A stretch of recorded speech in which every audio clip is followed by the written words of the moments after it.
Welcome to Future Talk. On today's program, we're going to talk about blockchain technology. Blockchain is the technology behind Bitcoin, the virtual currency that's making big waves in the financial world. Some people say blockchain could cause revolutionary changes in our entire economy. Here to discuss blockchain technology is my guest, Kartik Gada. Kartik is an executive director of Woodside Capital Partners, a Silicon Valley investment banking firm. He's an authority on financial technology, also known as FinTech, and he's the author of The Atom, an online book that describes how people can benefit from disruptive technological changes. He also teaches a course in that subject at Stanford University. Kartik, welcome to the program. Thank you, Martin. Thanks for having me. So tell me, what exactly is blockchain technology? So blockchain is a type of algorithmic software that functions as a distributed ledger. And what that means is any old-fashioned type of ledger, such as an accounting book or even a currency note, which is in fact a form of ledger, can be upgraded to be in the blockchain and therefore much more efficient, much more secure, and impossible to falsify, thereby eliminating many types of fraud and the uncertainty associated with that. Now, I can understand that you can have an online list of records, but why is it foolproof? Why is it hard for somebody to change one of those records? So the nature of the technology is such that it is too complicated to break, and then there is an address associated with every single transaction that occurs there. It can simply account for a much greater volume of data, and no one person controls it. Therefore, it cannot be falsified by just one person or even a small group of people, and whoever makes any change to it, their identity is recorded. And this is known beforehand, therefore many attempts will not be made in the first place. Does anybody manage blockchain? Is there some consortium of people that make sure it performs the way it's supposed to? There is not any unifying body around it. There's some consortiums and organizations that have been forming in order to establish certain standards, but there's no unifying body around that at the moment. Well, let's talk about Bitcoin, because this is the one application of blockchain that I think most people have heard about. Now, how does this work? It's a virtual currency. You can buy stuff, but there's nothing behind it. It's just digital bits. Yes. How does it get value? So Bitcoin, which is called a cryptocurrency or a token, emerged several years ago, and it is an alternative store of value, and it has a fixed number. Therefore, as more people use it, the value rises. But it is not backed by any central bank or a nation state. Therefore, it is heavily dependent on a premise that you don't necessarily need a nation state behind it.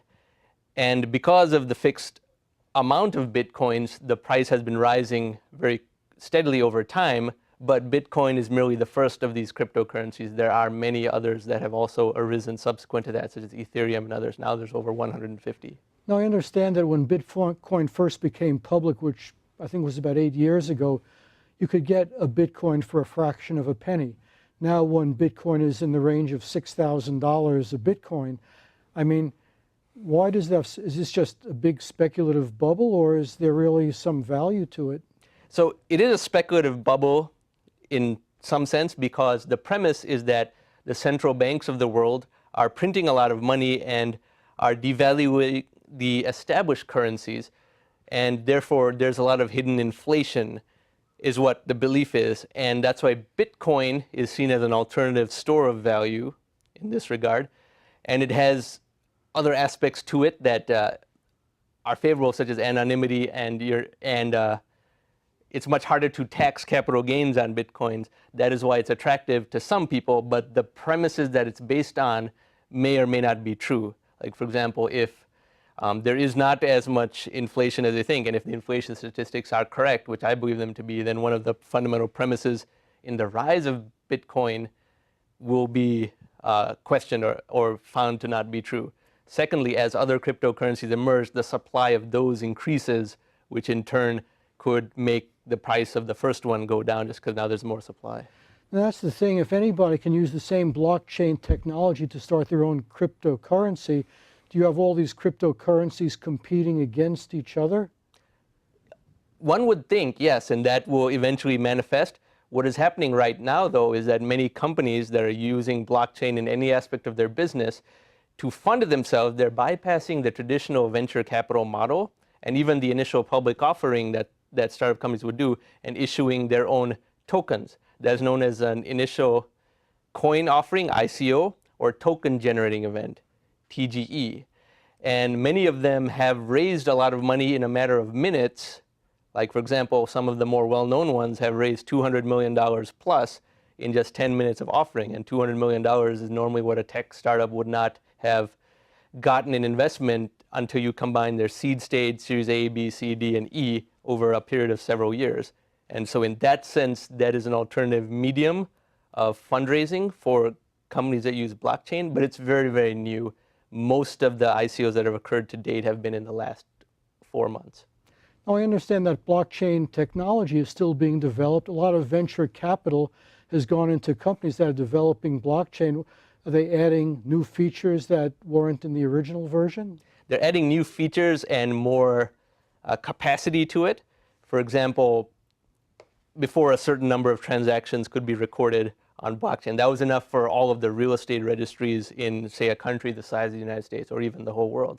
But as they add greater capacity to the blockchain, increasing the length and therefore the number of registries possible in it, it can expand to more and more utilities. There's one blockchain application that gives it a unique address to every cubic millimeter of space on the surface of the Earth and up to a certain depth. Of course, you need trillions upon trillions upon trillions of addresses to do that, but it can give an individual address to each cubic millimeter of space and record what's in there and what's not. Now, is there typically one copy of each record? Because every time you do a transaction, it creates another record or another block. Is it just one copy and anyone who accesses that has to access that one record, or are there like multiple copies kept of it? So there's one block, but that block can transcend a certain blockchain and be in all the other ones so that that registry of a transaction can be accessed from a different blockchain. Like if someone wants to purchase a real estate property in a different country, they want to see what the ownership of that is, what the record of that is, they can access the blockchain that may have been specific only to the country that the property resides in. Is there a risk of illicit transactions because you can send Bitcoin to any country anywhere in the world without having it confirmed by a bank or any government agency? Sounds like a great way to launder money or conduct drug trade. Is this of concern to law enforcement? This is a very high concern to law enforcement because any cryptocurrency, whether Bitcoin or others like Ethereum and so on, can be used more easily for money laundering and for terrorist financing, or even just simple tax evasion. That is why the regulatory bodies of the world are trying to catch up. They cannot move quickly enough, but eventually they will catch up. So these cryptocurrencies are very risky in that regard. But the opposite is true for blockchain, because the security is so robust that it's virtually impossible for the current sophistication of organized crime, terrorist networks, and so on, to actually hide their money in blockchain or conduct traditional types of fraud, money laundering, and embezzlement through there. Now, some people say that blockchain could have revolutionary effects. How would it be revolutionary? How would it affect me, for example, if it became a lot more popular? So because the security of any transaction, such as a real estate registration or any legal contract, becomes so much more robust, the cost of that goes down and the time becomes much faster. So if you, in the process of transacting a house, if there's a few $1,000s associated with that, that can go down to almost no cost. And you can do that with complete assurance that the transaction is robust and unfalsifiable. Therefore, the confidence level rises, and there's not only a lower transaction cost, but greater confidence in conducting these transactions, especially in places where there is low trust or not enough security around transactions and the implications of that. Is this going to put a lot of people out of work? Usually you have to hire people and pay them to verify transactions. Is this going to eliminate a whole bunch of jobs? It will well, as with any disruptive technology, it will eliminate many jobs, but will create many more jobs in other areas as a replacement. Like, for example, many transactions that are simply not done because of the risk of the other party absconding or some middleman skimming some money off the top will happen with greater confidence because you know that there's no wastage in between, and therefore more transactions can occur. For example, it will be easier to buy a piece of real estate in another country, possibly even without visiting that country, but at least without having to hire a local lawyer and know local parties and have some faith that you will not be defrauded or something like that. So there are many more transactions and a lot more economic activity that would occur from the peace of mind of knowing how secure the transaction is. Is blockchain mostly about financial transactions, or can it also be used in a bunch of other areas that have nothing to do with money? It can be used in other areas that have nothing to do with money. Now, some of those have money as a secondary step from them, but like in, say, the energy infrastructure, you can track individual barrels of oil. If those go off to a unapproved location, like if they fall into the hands of terrorists or they are taken by pirates, then that can be recorded right away. The pirates' whereabouts get found. It cannot be transferred somewhere else. So many of the traditional aspects that enable this type of piracy or theft to occur, which is to pass it from person B to person C to person D, becomes much harder. Many barrels of oil can be made to not open and are extremely difficult to unseal once they go off their deviated route. And all this is very computationally intensive, but becomes possible with blockchain. And when it becomes known, then a lot of the wrongdoers will not attempt to do that in the first place, thereby reducing the law enforcement costs associated with that. Now, is there a risk of a major catastrophic failure? Let's say the electric grid goes down and all the computers stop working. Does all your Bitcoin just evaporate into space? It would not evaporate into space, but it would be frozen at a current value, and all transactions that could be in process to some extent would be frozen.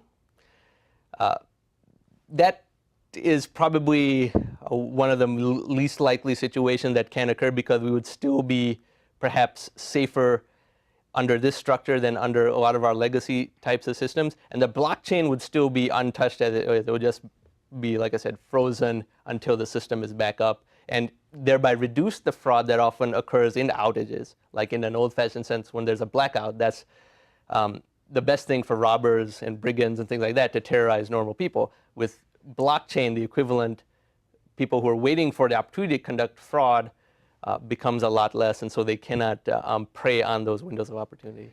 Now, you're very involved in something called FinTech. It stands for financial technology.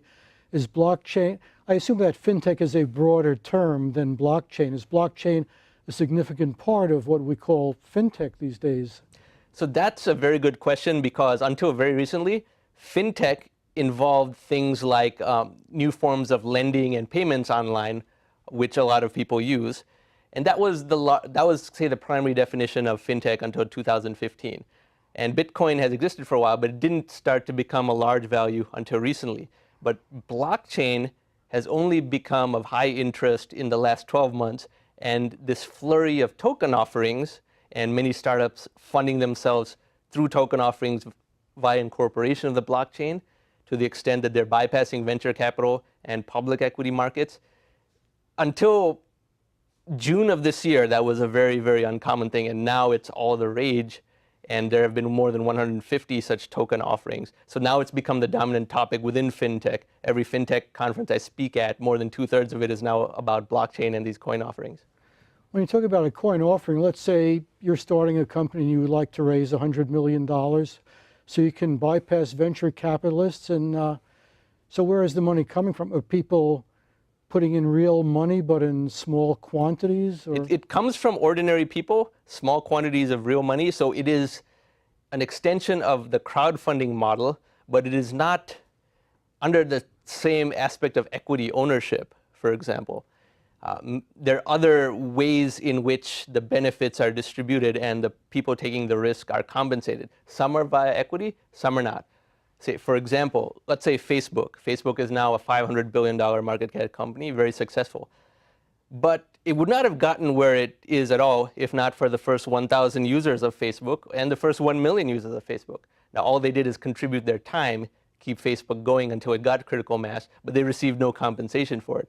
Under a coin offering model, you can structure the reward mechanism such that a person who is going to be one of your first users on some ambitious social networking platform can be a stakeholder to some extent, and their loyalty can be rewarded in some tangible way. And each coin is structured a little bit differently in that regard. Is it something like Kickstarter where you put some money and get something back, but your principal objective is not necessarily to make money? You're putting money into something you believe is a worthy cause. It can be structured that way. It can even be a nonprofit to some extent, where some are also under a profit-making mechanism, not from equity, but from like your tokens grow over time, or some tokens are senior to others, and things like that. And the response that the public has been giving to these coin offerings is really remarkable, because we have seen examples of initial coin offerings that raised $240 million in a matter of minutes based only on a strong team and a white paper. And fine, that's the number one example. But even if you creep down the list, the number 6, number 7, number 8 ICO just in the last 120 days is still 150, 180 million. And even the smaller ones have been $12 to $15 million. Do you think this might have implications for our system of taxation? We employ an army of clerks to manage this thing. It costs billions of dollars just to manage it. Do you think maybe with this type of transfer we could simplify and cheapen that entire system? In fact, it definitely forces the system to improve in that regard, because our taxation system is very inefficient, very wasteful. 20% of all taxes collected just go into the processing, auditing, and compliance of it. Since it is extremely difficult to tax all of these coin offerings, because they are not structured in a way that they submit a 1099 to the IRS and are not really bound to a nation state as such in many cases, it becomes harder to tax, and therefore tightens the screws on government to become more efficient, because it's kind of a puncture point around the whole taxation regime of the large nation states. And that's something I talk about in some of my other writings. Yeah. Is there any desire on the part of government to control and regulate blockchain or Bitcoin? It can operate without government interference, but does the government feel that this is so important they have to somehow control it? There is a desire to do that, because obviously no nation state wants the world to have an alternative outside of their currencies, the cartel of currencies that exist among the large nation states and that are coordinated in exchange value. But number two, the government is right to point out that eventually some currencies will go bust. A lot of ordinary people who just put $100, $200 into a coin without really understanding what they were getting into will lose their money, and that becomes a legitimate concern for regulatory bodies like the Securities Exchange Commission and so on, because a lot of ordinary mom and pop type investors were sold something that could have been called snake oil and lost their money without understanding how speculative it was. So we will see a lot of that happen with a large number of the coins over time. Now back to Bitcoin, I understand that you can acquire Bitcoin through a process called mining. What's that about? How does that work? So mining is a very, very complicated process, and it's difficult, I'd say, to describe over here. But within the mathematics of how Bitcoin is generated, you can accrue more of the Bitcoin by unlocking some of the algorithms, and the computational resources used for that then get recycled back to the rest of the Bitcoin architecture. Do you have to know anything to do that, or are you just allowing space on your computer to be utilized by an external program? You have to know a lot about the algorithms involved. It's mathematically intensive. So I couldn't just start mining for Bitcoin tomorrow? No, most people could not do that on short notice, and it requires very advanced knowledge of mathematics. And even then, it's a risky process, because you could spend a lot of time and not end up mining any or accruing any of those Bitcoin units that you're seeking. I understand that the whole creation of Bitcoin is a little bit mysterious. Nobody knows who created it. It just kind of appeared one day as if by magic. Somebody using a pseudonym, nobody knows who that is exactly. I mean, should we be concerned about that this came from nowhere and now it's becoming an enormous force? And yeah, the creator is someone who is anonymous. He has not been identified yet. Some people have come out claiming to be him, but were found not to be him, because this person, if identified, would be famous. So imposters have come forward. And there's also a growing number of people who think that maybe such a person doesn't exist. It's an experiment by the nation states to see what happens when you create, say, a controlled experiment in that regard. And that's why they are unable to find this one person, because he does control a significant fraction of the existing Bitcoin, and therefore is one of the wealthiest people in the world today, right now, at least several $billion in net worth. But this is all based on one essential program, right? And I understand that according to this program, there's a finite number of Bitcoins that can ever be created in this program, 21 million or something like that. There's 21 million Bitcoins, and there always has been that number, but then there's decimal fractions of that. And as you pointed out in the beginning, of the fraction of a cent. Now each one is $6,000. So now there's cents of Bitcoin and fractions of cents of Bitcoin and so forth. So it's more than 100 cents to a Bitcoin. I think it's maybe like you can get 100,000 units or something like that. Yeah, they keep adding more decimals. As often happens in a hyperinflationary economy, to some extent they have to add more decimals, so that, which is the equivalent of, say, removing zeros from the system. So that is evidence that Bitcoin as a whole might be inflicted with something that's not that revolutionary, but rather something very old.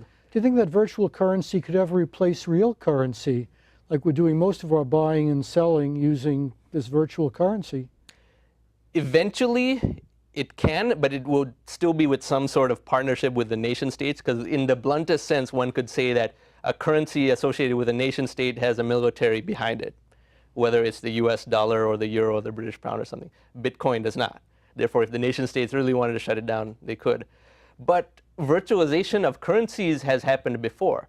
Like, for example, precious metals were the primary currency many centuries ago, and there was a fixed supply of that. But then the notion of paper money was very, very controversial. How can this paper be of any value? And people died over that, and it took many centuries to get it right. But a currency note on paper is itself a ledger, because it confers ownership. A $20 bill means you have the right to transact something of that value, and the central bank of the United States owes you that money as you transact it. So that is where a ledger is created, and the same happened with digital transactions. Now we do credit card transactions online. This was controversial at the time. I mean, wouldn't there just be an unlimited number of transactions and inflate a lot of money? But now we're used to that. Blockchain as the next type of ledger is just an evolution of this centuries-old trend in that regard. Now, is it going to revolutionize banking altogether? You won't need your neighborhood bank anymore? Well, the brand name banks may exist, but a lot of things are changing. For example, Mastercard has found a way to use blockchain to make all of their transactions more secure, but they're not using a cryptocurrency around it. They're just using an interface that has dramatically lowered the processing costs of these credit card transactions. Credit card transactions, to some extent, still use 1970s era technology and are overdue for a modernization. And that's what blockchain is enabling. Banks and credit card companies charge a huge amount of fees in these transactions, and a lot of that can be reduced with those savings passed on to the consumer. So how do you really make money with blockchain today? Who's getting rich on blockchain? Well, the people who innovate products and services through use of blockchain are in extremely high demand. There are relatively few blockchain experts relative to demand, and they're being hired at astronomical pay packages. And then if they start companies that do these coin offerings, like I said, a coin offering, if it raises us $10 or $15 million in 10 minutes, then you have skipped over a lot of venture funding without that dilution. And the bigger coin offerings of $240 million and higher have become very big in that regard, and then have made a lot of money for the people who founded the company and offered the token. Well, there's a company in San Francisco called Coinbase, I think it is, very well funded with venture capital. Is that a profitable company? Where do they expect their profit to come from? You can trade Bitcoin on their website, buy and sell it, but is it the technology they're trying to develop? I mean, what's their business objective? So their business objective has changed a little bit, but it is ultimately to have kind of a platform, a clearinghouse of coins to that extent, and they are venture backed, so that's an avenue through which venture capitalists want to kind of ride the wave of coin offerings and blockchain rather than be displaced by it in their primary line of business. Now, nations have boundaries between them, different currencies and different ways of doing things. Do you think having a universal medium of exchange, which is recognized by everybody, could help break down some of the barriers between countries? To some extent it can, but the very different productivity rates between countries can cause complications in that regard. For example, China has banned all initial coin offerings because they don't like that it's something that they can't necessarily control. That caused the price of Bitcoin, as well as other currencies, to go down. And as we see, kind of international currencies have a whole host of other issues. The euro, across the Eurozone, covers multiple countries, but if Germany's productivity rate is much higher than Greece's, then Greece has a lot of hyperinflation risk from central bank action that the European Central Bank does, and the productivity differential has caused distortions within the Eurozone itself. So the value of Bitcoin can vary depending on what country you're in? Well, the value of Bitcoin is the same, but it's priced in US dollars. So if your currency doesn't do well compared to US dollars, it can change. So Bitcoin is universal, but for it to become a large portion of all transactions, then the differentials between countries would come into play. Right now, it's still not big enough to be affected by that yet. Now, you're a part of Woodside Capital Partners. Does that company, is that involved with Bitcoin? Are you doing anything in Bitcoin as part of your portfolio, or something you see as an important part of your future? So we don't have anything with our portfolio in that regard, but I am very actively in discussions with blockchain companies to see how blockchain technology can be integrated into existing technology companies, as well as how blockchain and these coin offerings can be an alternative source of financing for other technology companies that may have had to go the venture-backed funding route in the past. So you say this definitely looks like the wave of the future at this point? Well, blockchain is certainly the wave of the future. It is the mechanism through which government will become more profitable and more productive, rather, not profitable. But many aspects of government services are low productivity and worsening productivity. And now, let's say if you get the basic functions of government for a much, much lower cost than you were traditionally paying, that increases the competition between nation states to have a more productive government. And let's say for your tax dollars, you get We're actually much have to better wrap service. now because I've gotten a definite cutoff signal. I'd like to thank my guest, Kartik Gada. Thank you for watching. Visit our website, www.futuretalk.net. For Future Talk, I'm Marty Wasserman, and we'll see you next time.